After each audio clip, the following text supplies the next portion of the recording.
الناكرين برحمتك يا أرحم الراحمين. السلام عليكم ورحمة الله وبركاته.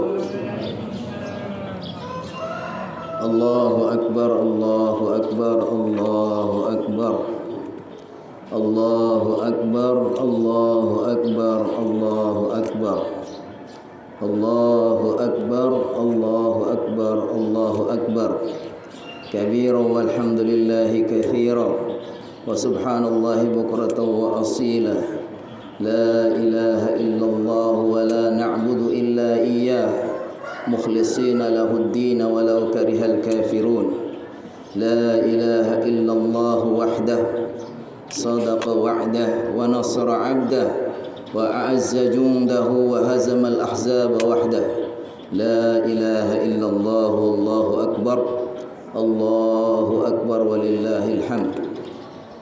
الحمد لله رب العالمين الذي جعل هذا اليوم عيدا مباركا للمسلمين. أشهد أن لا إله إلا الله وحده لا شريك له إله الأولين والآخرين وأشهد أن محمدا عبده ورسوله صادق الوعد الأمين. اللهم صل وسلم وبارك على سيد الأنبياء والمرسلين سيدنا ومولانا محمد وعلى آله وصحبه ومن تبعهم بإحسان إلى يوم الدين. أما بعد فيا عباد الله أوصي نفسي وإياكم بتقوى الله وطاعته لعلكم ترحمون. يقول الله تعالى في كتابه الكريم أعوذ بالله من الشيطان الرجيم بسم الله الرحمن الرحيم يا أيها الذين آمنوا اتقوا الله وقولوا قولا سديدا يصلح لكم أعمالكم ويغفر لكم ذنوبكم ومن يطع الله ورسوله فقد فاز فوزا عظيما. ويقول رسول الله صلى الله عليه وسلم لما قضى الخلق كتب عنده فوق عرشه إن رحمتي سبقت غضبي. وفي حديث آخر قال أيها الناس إنما أنا رحمة مهداة. صدق الله وصدق رسوله النبي الكريم. Kaum muslimin dan muslimat jamaah salat Id Fitri rahimakumullah. Mudah-mudahan Allah senantiasa memuliakan, merahmati dan meridhai kita semua. Alhamdulillah, marilah sama-sama kita memanjatkan pujian dan syukur kehadirat Allah Subhanahu wa taala yang karena limpahan rahmat, taufik dan hidayahnya kita semua di pagi yang penuh berkah ini, pagi di mana kita bersama-sama bersyukur, bergembira, merayakan hari kemenangan kita, hari raya Idul Fitri. Setelah kita Allah berikan taufik dan hidayah untuk bisa memaksimalkan ibadah-ibadah kita di bulan Ramadan. Kita diberikan taufik dan hidayah untuk bisa mengisi Ramadan kita dengan berbagai macam amal saleh.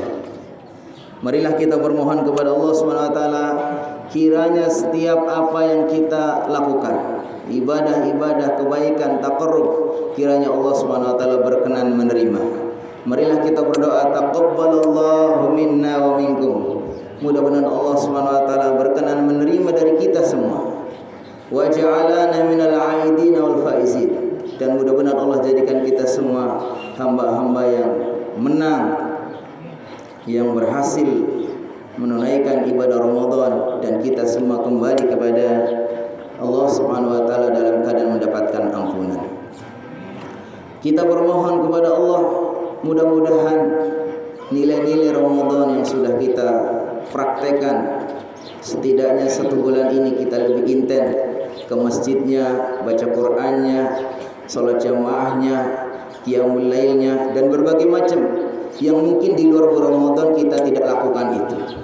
Tetapi hendaknya nilai-nilai itu kita bisa lanjutkan, kita istiqomah walaupun dengan intensitas yang mungkin tidak sama. Ada satu nasihat dari ulama yang selalu kita ingat. Kata beliau, para ulama menasihati, kun rabbaniyan wala takun ramadhaniyan. Hendaklah kalian itu menjadi hamba yang rabbani, hamba yang beribadah kepada Allah, yang istiqamah. Allah yang kita sembah di bulan Ramadan juga Tuhan yang kita sembah di luar bulan Ramadan. Jangan sampai setelah Ramadan kemudian kita jauh dari masjid, tidak pernah baca Quran dan seterusnya. Jangan sampai kita menjadi hamba yang Ramadhani, hamba yang musiman. Rajinnya kalau kita sedang bulan Ramadan saja. Oleh karena itu, mudah-mudahan kita semua insya-Allah Allah berkenan menerima dari ibadah-ibadah kita. Kalau kita hayati ibadah-ibadah yang kita lakukan khususnya di bulan Ramadan, itu semua adalah syarat dengan penuh pesan-pesan kasih sayang. Apa yang kita lakukan selama bulan Ramadan itu mengandung pesan-pesan yang semuanya adalah menebarkan rahmatan lil alamin. Dan itulah sebetulnya Islam ini datang kepada kita agar menjadi rahmat, untuk menjadi kasih sayang. Sehingga kalau kita perhatikan yang menjadi maqasid syariah, tujuan disyariatkan kita melakukan ibadah-ibadah Ramadan, khususnya ibadah puasa, adalah bagaimana mendidik kita agar kita mempunyai kasih sayang kepada diri kita sendiri, dengan kita memperbaiki diri kita, mengintensitaskan taqarrub kita kepada Allah dengan banyak bermunajat, bertaqarrub, berdoa, yang semua itu adalah bentuk kasih sayang kita kepada diri kita sendiri. Kita juga banyak melakukan amal soleh, banyak berzikir, beristighfar, baca Quran, yang semua itu juga bentuk kasih sayang kepada kita sendiri.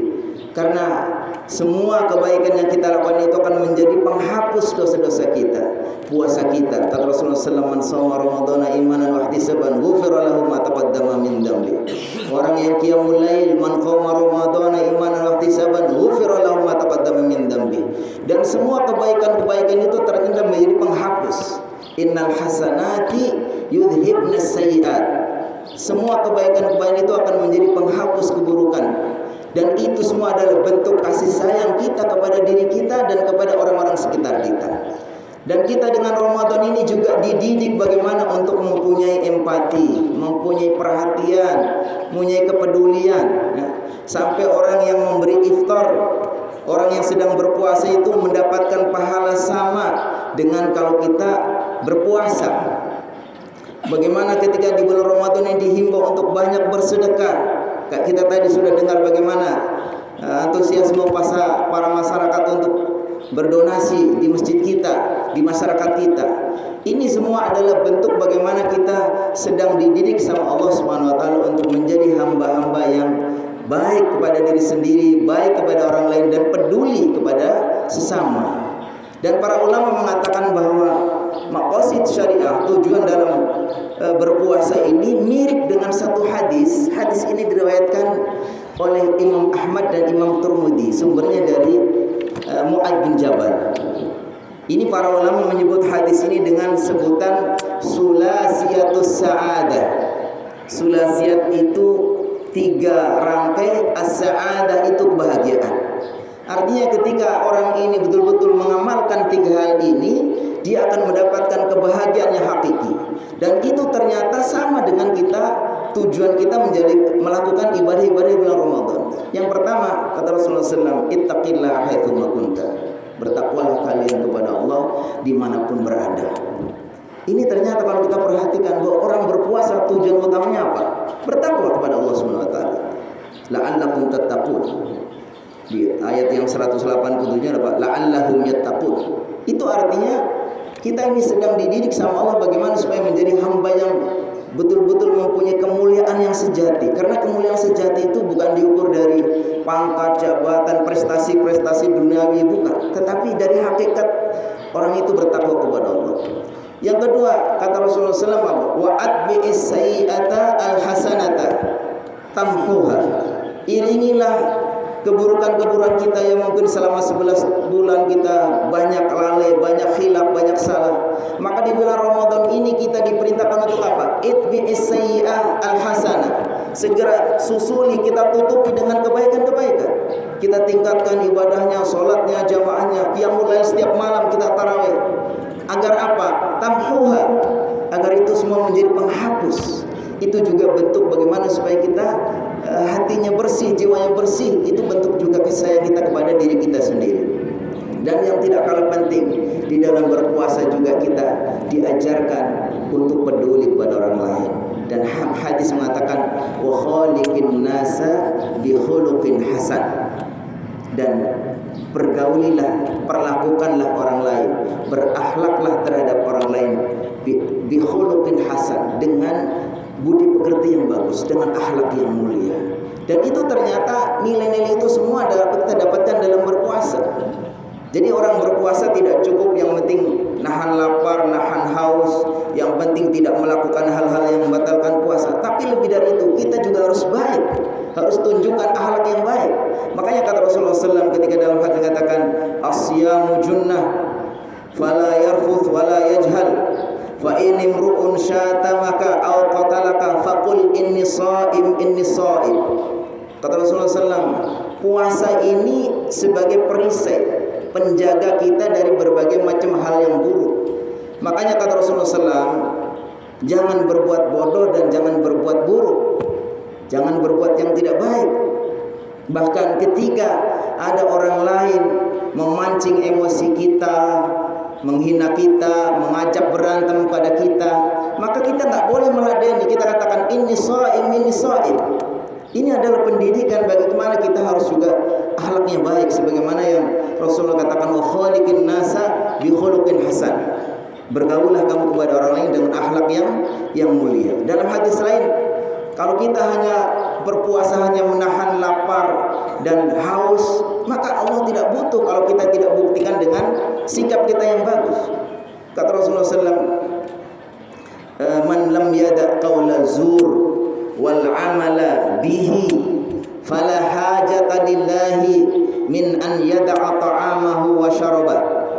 Kata Rasulullah SAW, siapa yang berpuasa tapi tidak meninggalkan hal-hal yang buruk, mulutnya diumbar ngomong seenaknya, telinganya mendengarkan apa saja, matanya melihat hal-hal yang tidak bagus, maka kata Rasulullah SAW, fala yada'a lillah min an yada'a ta'amahu wa syarabahu. Untuk apa dia berlapar-lapar, berhaus-haus? Ini artinya bisa, jangan-jangan kita dikhawatirkan, jangan-jangan kita berpuasa hanya nahan lapar dan haus. Kata Rasulullah SAW, kam min shaimin laisa min siyamihi illal ju' wal atas. Betapa banyak orang yang berpuasa tapi tidak didapatkan darinya kecuali lapar dan haus. Intinya bahwa kita ketika bersungguh-sungguh kita berpuasa, kita sedang membuktikan bahwa Islam ini penuh kasih sayang. Kasih sayang kepada diri sendiri, kasih sayang kepada orang lain. Saatnya kita menebar kebaikan. Dan itu pula yang menjadi inti ajaran Islam. Inti ajaran Islam adalah rahmat. Sebagaimana Allah SWT berfirman dalam surat Al-Anbiya ayat 107. Kata Rasulullah SAW, kata Allah SWT berfirman, wa ma arsalnaka illa rahmatan lil alamin. Wa ma arsalnaka, dan tidaklah kami mengutus engkau wahai Muhammad illa rahmatan lil alamin, melainkan agar menjadi rahmat lil alamin, untuk alam semesta ini.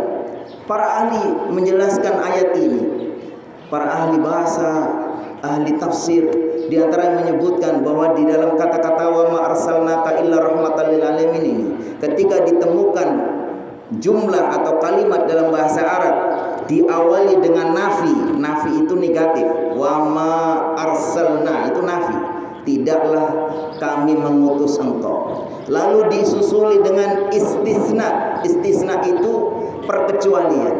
Illa, melainkan, rahmatan lil alamin. Ketika ada kalimat diawali dengan nafi lalu diakhiri dengan istisna, itu menunjukkan apa? Berfaedah qasar, berfaedah meringkas, yang artinya hanya. Jadi bisa dikatakan bahwa inti Inti dari Nabi Muhammad diutus ke muka bumi ini untuk membawa Islam ini, intinya adalah rahmat.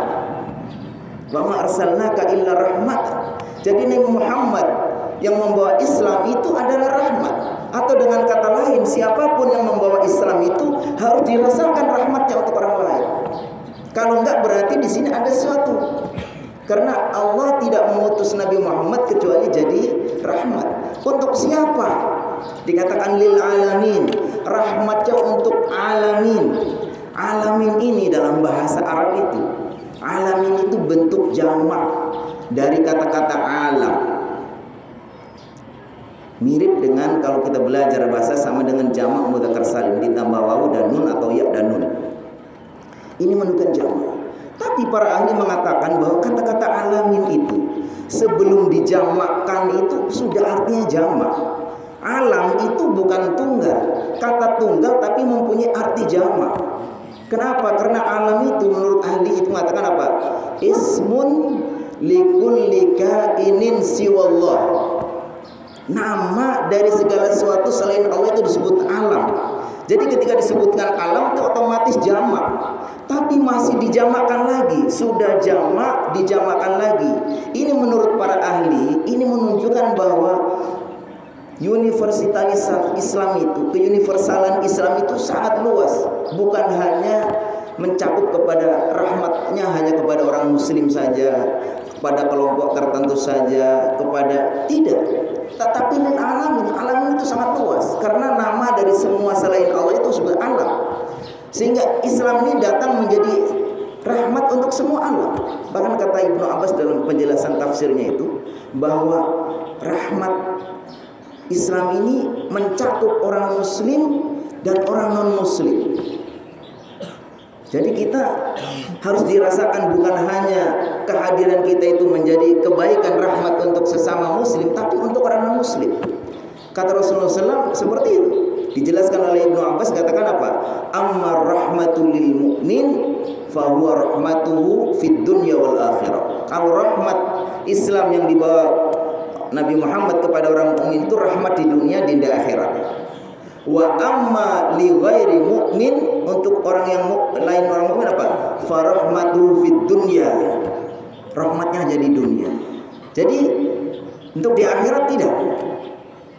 Dan kita tahu bahwa rahmat Allah itu disebutkan bahwa Allah menciptakan rahmat ada 100. Dikatakan menjadikan 100 rahmat satu disebarkan, diberikan kepada seluruh makhluknya, yang 99 ditahan. Ini artinya apa? Untuk orang mukmin nanti akan Allah kasih rahmat di dunia ini dan di akhirat yang 99. Tapi untuk orang kafir cukup dirahmatkan di dunia saja. Kenapa? Karena yang disebutkan apa di antara bukti rahmat Islam kepada orang kafir? Pertama disebutkan apa? Bitakhiril azab alaihi. Setidaknya ditunda azabnya.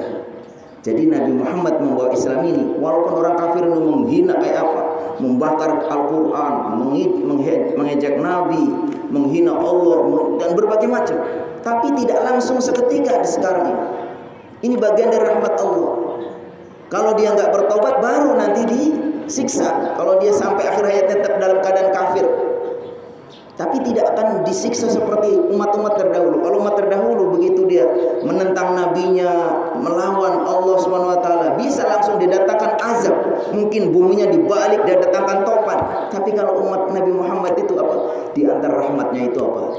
Bitakhiril azab alaihi. Ditunda azabnya. Walaupun sudah sebegitu bencinya kepada Islam, tapi enggak seketika juga Allah berikan balasannya. Kenapa? Itu bagian dari rahmat Allah melalui Islam ini.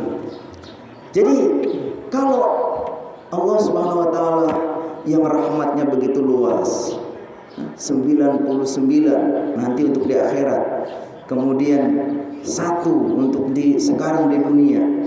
Dan disebutkan dalam Al-Quran bahwa Ar-Rahman Ar-Rahim itu berkali-kali yang menunjukkan Allah itu penuh kasih sayang. Lalu mengutus Nabi Muhammad. Nabi Muhammad itu juga Nabi yang betul, dikatakan laqad ja'akum Rasulun min anfusikum azizun 'alaihi ma 'anittum harisun 'alaikum bil mu'minina raufur rahim.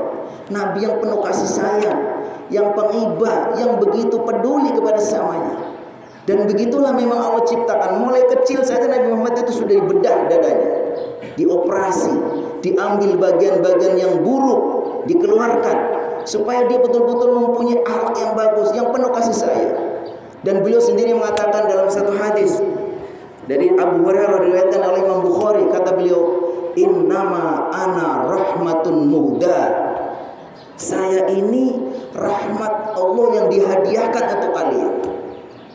Jadi Nabi Muhammad itu sudah begitu penyayangnya, begitu bagusnya, diutus sama Allah yang Maha Pengasih, Maha Penyayang. Maka sudah seharusnya siapapun kita, umat Islam, kalau betul-betul mengamalkan Islam dengan benar, sesuai dengan petunjuk Rasulullah yang dicontohkan oleh para salafus saleh, orang-orang yang benar dalam mengamal Islam, pasti akan dirasakan rahmatnya, akan dirasakan kasih sayangnya. Atau dengan kata lain, kalau ada orang mengaku berislam, sungguh-sungguh menerapkan amalan Islam, tapi justru tidak dirasakan bentuk kasih sayangnya di masyarakat, tidak terasa bagaimana, malah justru ada semangat atau ada hal-hal yang kelihatannya tidak bagus. Itu jangan-jangan kita ini yang salah di dalam menerapkan Islam. Karena Islam ini adalah penuh kasih sayang, sebagaimana yang sudah dicontohkan oleh Rasulullah SAW, oleh para salafus saleh, orang-orang baik itu. Dan termasuk juga toleran. Makanya kalau sekarang kita dengar info-info tentang keburukan Islam, stigma-stigma buruk tentang Islam ini yang digambarkan oleh mereka adalah ISIS yang membunuh, atau yang mereka gambarkan yang orang menyebutnya ya radikal, atau semua yang dikaitkan dengan hal-hal yang buruk tentang Islam, maka pastilah saya jamin itu pertama karena dia itu tidak kenal Islam. Islam itu tidak seperti itu. Islam itu apa yang dicontohkan oleh Rasulullah SAW. Kalau mereka memahami ayat kemudian menyimpulkan, itu semua salah. Yang kedua, boleh jadi dia itu memang sebetulnya sengaja dia ingin menjelek-jelekan Islam dengan mengutip ayat-ayat kemudian ditafsirkan dengan seenaknya, lalu dia mengangkat kasus-kasus yang sebetulnya itu bentuk dari kesalahan personal atau oknum, lalu dikatakan ini loh Islam. Itu tidak benar. Makanya sudah seharusnya pertama kita harus betul-betul kembali pelajari Islam dengan benar. Kita kembali kepada Al-Quran, As-Sunnah, dengan belajar kepada ulama yang benar dalam memahaminya. Jangan baca sendiri, kemudian pahami sendiri. Jangan, harus diambil dari seorang ulama yang paham. Makanya Ibnu Sirin mengatakan, inna hadzal ilma din fanzuru amman ta'khuduna dinakum. Ini ilmu yang kalian pelajari, ilmu agama itu harus kamu perhatikan. Dari siapa kamu belajarnya? Karena betapa banyak orang yang tidak benar dalam memahami, lalu kamu belajar kepadanya, kamu ikut sesat juga. Jadi harus perhatikan.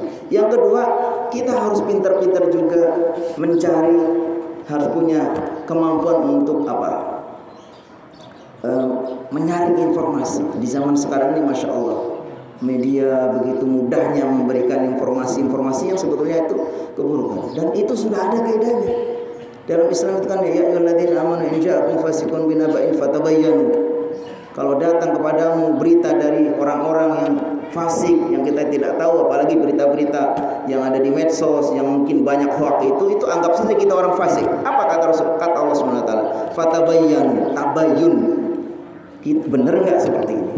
Nah, kalau kita sudah punya pemahaman yang benar, lalu kita kritis juga, tidak menerima begitu saja info-info yang masuk, maka insya Allah kita akan menjadi seorang muslim yang benar, yang seperti yang diinginkan oleh Allah dan Rasulnya, yaitu bahwa Allah mengutus Nabi Muhammad membawa Islam ini adalah sebagai rahmatan lil alamin, dan Nabi Muhammad adalah bentuk hadiah rahmat Allah yang diberikan kepada umat Islam ini.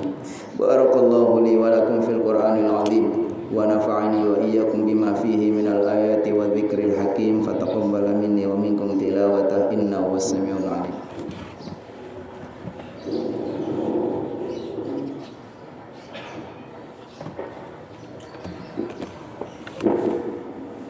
اللهم صل على سيدنا محمد وعلى آل سيدنا محمد. الله أكبر الله أكبر الله أكبر الله أكبر الله أكبر الله أكبر الله أكبر. الحمد لله الحمد لله الذي هدانا لهذا وما كنا لنهتدي لولا أن هدانا الله. أشهد أن لا إله إلا الله وحده لا شريك له وأشهد أن محمدا عبده ورسوله لا نبي بعده. اللهم صل وسلم وبارك وأنعم على سيدنا محمد وعلى آله وصحبه وسلم تسليما. وبعد فيا عباد الله أوصي نفسي وإياكم بتقوى الله وطاعته لعلكم ترحمون. يقول الله تعالى في كتابه الكريم إن الله وملائكته يصلون على النبي يا أيها الذين آمنوا صلوا عليه وسلموا تسليما. اللهم صل على محمد عبدك ونبيك ورسولك النبي الأمي وعلى آله وصحبه وسلم تسليما عدد ما أحاط به علمك وخط به قلمك وصار كتابك. ورضى الله تعالى عن ساداتنا أبي بكر وعمر وعثمان وعلي وعن الصحابة أجمعين وعن التابعين وتابعين بإحسان إلى يوم الدين. اللهم اغفر للمؤمنين والمؤمنات والمسلمين والمسلمات الأحياء منهم والأموات. اللهم تقبل منا صلاتنا وصيامنا وقيامنا وركوعنا وسجودنا وتخشعنا وتضرعنا وتعبدنا وتمم مقصرنا يا الله يا أرحم الراحمين. اللهم إنا نسألك الجنة وما قرب إليها من قول وعمل ونعوذ بك من النار وما قرب إليها من قول وعمل. ربنا آتنا في الدنيا حسنة وفي الآخرة حسنة وقنا عذاب النار. عباد الله إن الله يأمر بالعدل والإحسان وإيتاء ذي القربى وينهى عن الفحشاء والمنكر والبغي يعظكم لعلكم تذكرون ولذكر الله أكبر. السلام عليكم ورحمة الله وبركاته.